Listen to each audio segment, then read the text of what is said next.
really see them that good. They're a little too far away, but two big goddamn moose bulls right there with horns and the whole bit. Nice big bulls.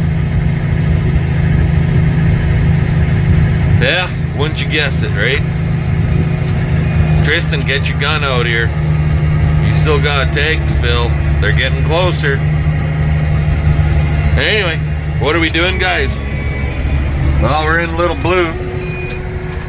And we kind of moved that windbreak out of the road. I haven't taken the bucket off yet because with all the wind over the last couple days, we had a heck of a snowbank kind of in front of the shop. Not overly big, but wanted to get that moved out, so I just back dragged it.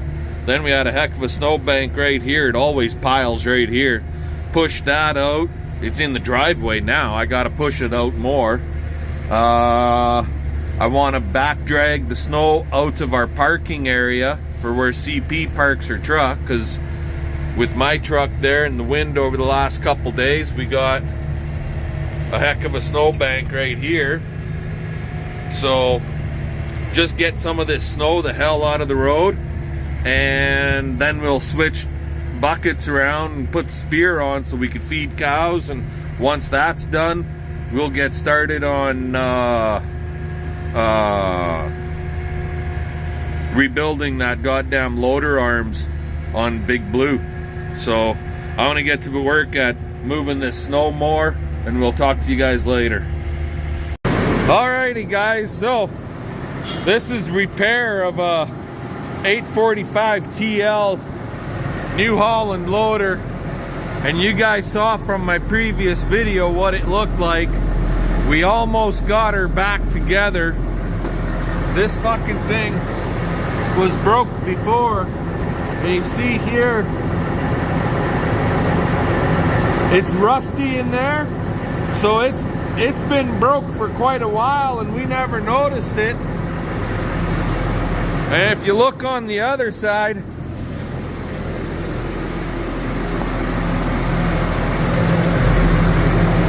same fucking thing. And then she just ripped out on the bottom part.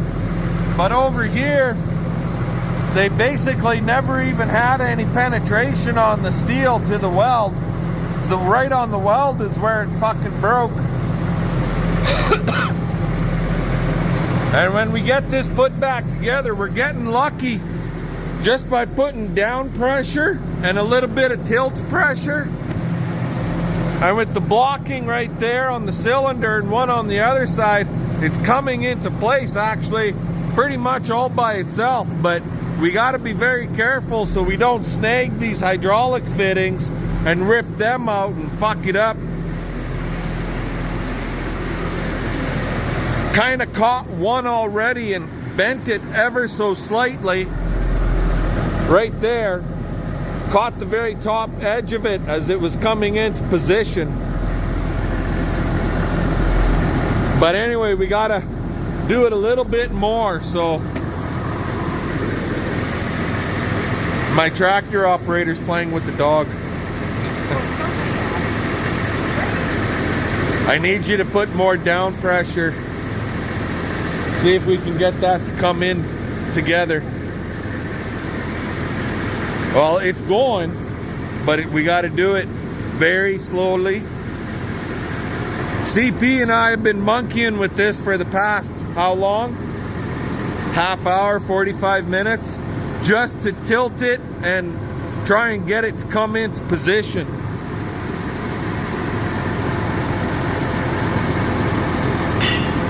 We can try the tilt now. Tilt down. We got to get this son of a bitch to rotate, and that'll pull this in. This pivot point here, if that'll rotate down, that'll push the bottom part into position.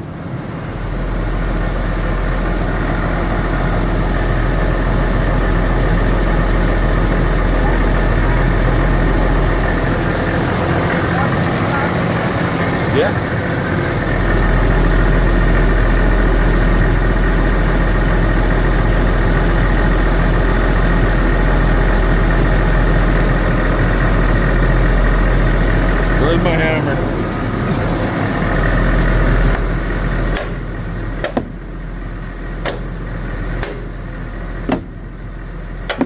Hit the fucking block, BP. Check the other side. It's just a little tiny bit at a time. It'd be best if I had a third person here, but I don't. My block from this side fell out.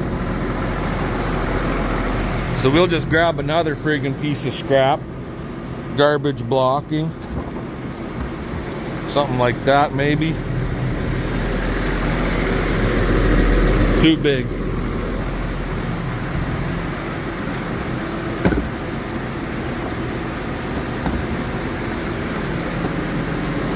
Two by four it is.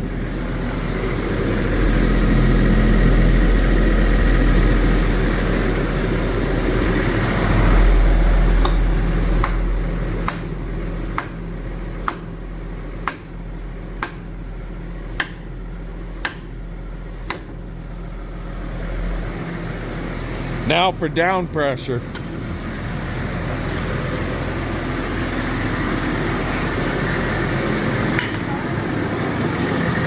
Pardon?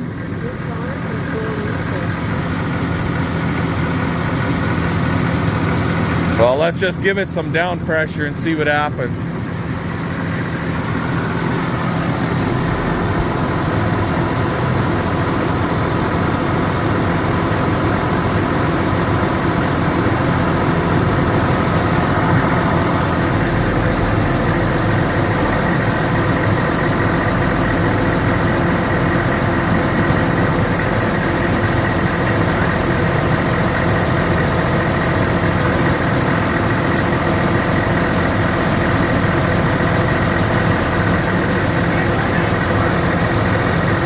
What do you mean?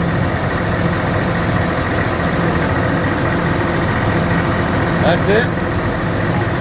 Okay. Tilt down.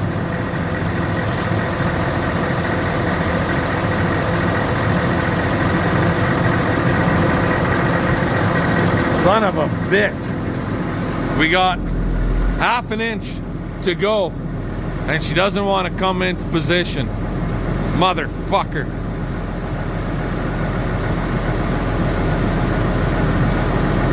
I think I'm gonna have to give it a pull.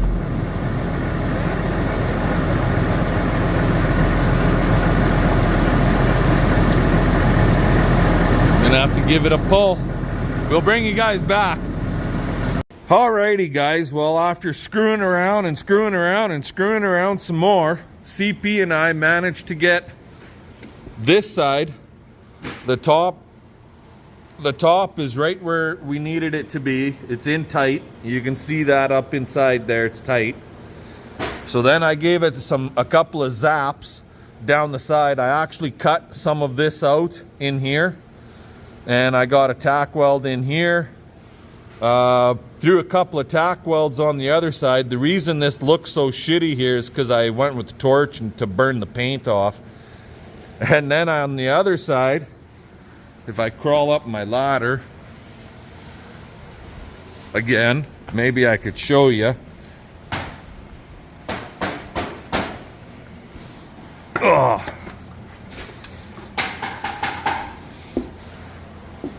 Oh. See this in here?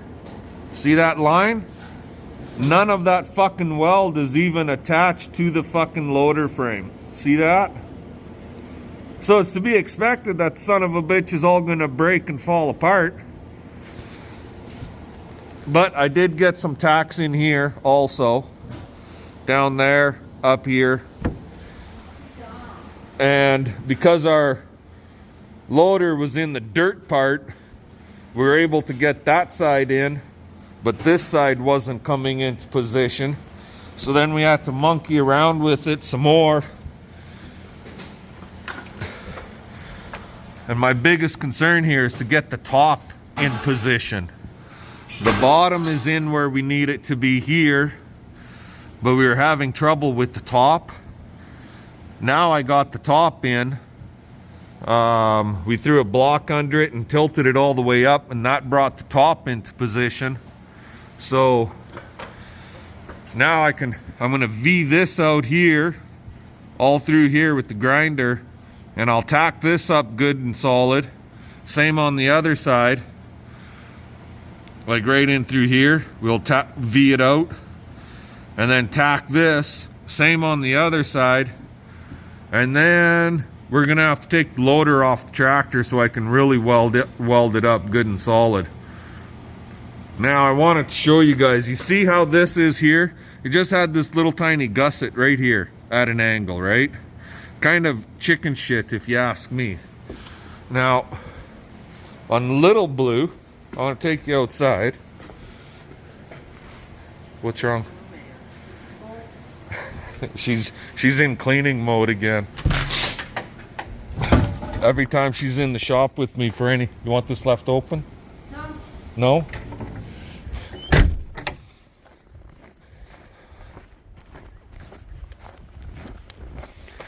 So on Little Blue here, kind of the same situation, but they brought this gusset all the way past and welded it to the whole arm.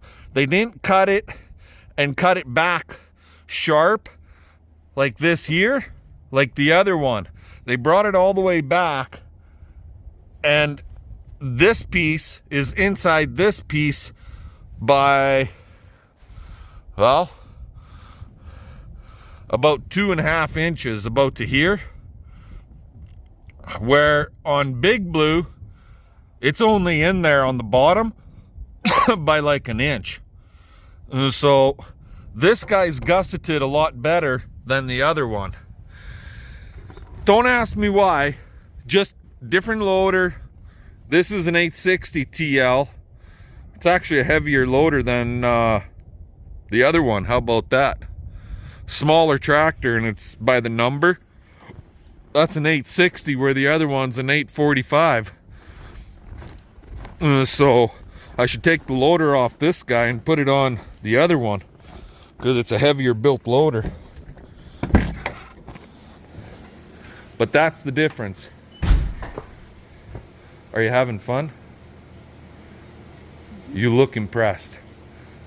No, I'm good. You're good? Okay. So, at least we're getting there. Slowly but surely, we're getting there. I actually phoned up my sales guy at New Holland and asked him what is the structural integrity of their front end loaders. And left a message with him anyway. He has not gotten back to me yet, so we'll see what the hell he comes back with, right? But anyway, here we are. We're getting there, slowly but surely. Okay, I want to let you guys go. I got to get in there with the grinder, and we'll bring you back after. Alrighty, guys. Well, we got it unhooked from the tractor, obviously. See here? This weld had no penetration on this steel. This has been re-welded before, up here. I'm gonna guess that's stick welded. No penetration here. Steel started to rip out right there.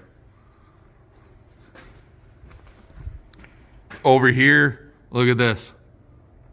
Look at that. All structural integrity of the welds are shit. It's just surface welds. They're all ripping out. Look at here. It's all ripping out. Ripping out all the way down and around the bottom. I just talked to my insurance agent for shits and giggles. See here? See that? And he said, yeah, we might be able to do something. He said they've had it happen before. Structural integrity, where it's poor welds, so on and so forth. And they go after the company. In this case, it would be New Holland. And have them either replace the loader or not. Because in my eyes, this is going to have to be all re-welded, the whole 9 yards, fish plated from this point back here all the way up to here. So we're going to have a big, huge fish plate on the side, which means the deckling's going to get all fucked up. The paint's going to get all fucked up. Inside and outside on both arms. I'm going to have to buy some material to do this properly. It's the only thing I could think of, because the way it is right now, she's just gonna fucking break again. Anywho, it's like 3:30. We've been screwing with this thing since before lunch. We've got it to the point now where I feel comfortable that it ain't going anywhere. So we'll just leave it sit there. And yeah, coffee time. Talk to y'all later. Alrighty guys. So remember the last time we went and cut some wood? Well, we just ran out. And that was shit. Beginning of mule season.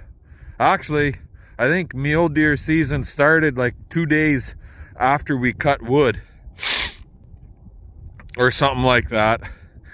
Anyway, we just ran out and we're into our first week of whitetail is now here and gone already. So that's basically 3 weeks. And we just ran out of wood at the house. And I don't have time to run out to the bush and cut for another 3 weeks.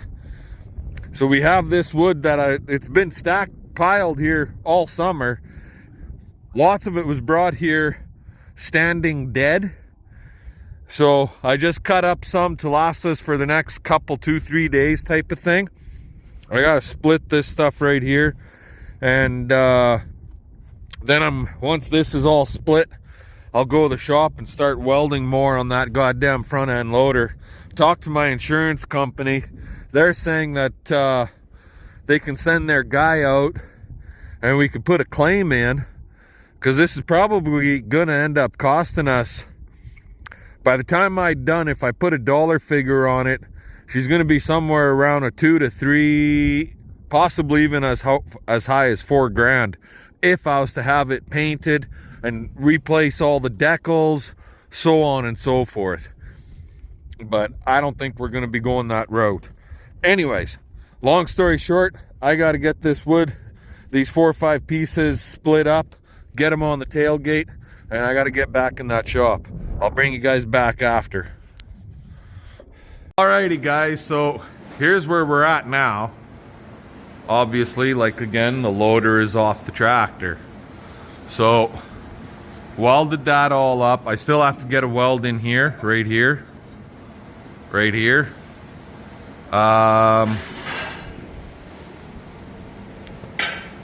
So that's welded up. That's welded up. The other side is welded up, but only up to this point, because I got to get this only up to that point there where that white line is, because I got to get this upper arm off, lift it out of the road, and then I can weld higher and around the top edge. CP and I, we were just discussing what we're going to do for fish plating, because this piece comes over top of this piece. And I said, well, I think what I'm going to do is run a couple of plates up and down like this. One there, another one there. Come back 6-8 inches from that point. And then run a piece, something like that, over top of everything down the side. Something like that. That would give it a lot more structural integrity. But we got to get that off and see what's going on top of this. Also, I see here, this was welded before on top. So I think I'm going to clean that weld up and then run a piece of this stuff fish plated on top up here. And same on the other side over there. And over here, see, the paint is missing. So we got to investigate what the fuck is going on in there too. So yeah, there's a lot to be done here yet, but slowly but surely we're getting there. It's 6:30, 6:45, so I'm thinking we're gonna call her a quit now, because to look for more fish plating, it's outside in the dark, and I don't feel like tripping in the snow and so on and so forth. So we'll let you go. This is part one of rebuild the 845 TL New Holland loader. Talk to you guys later.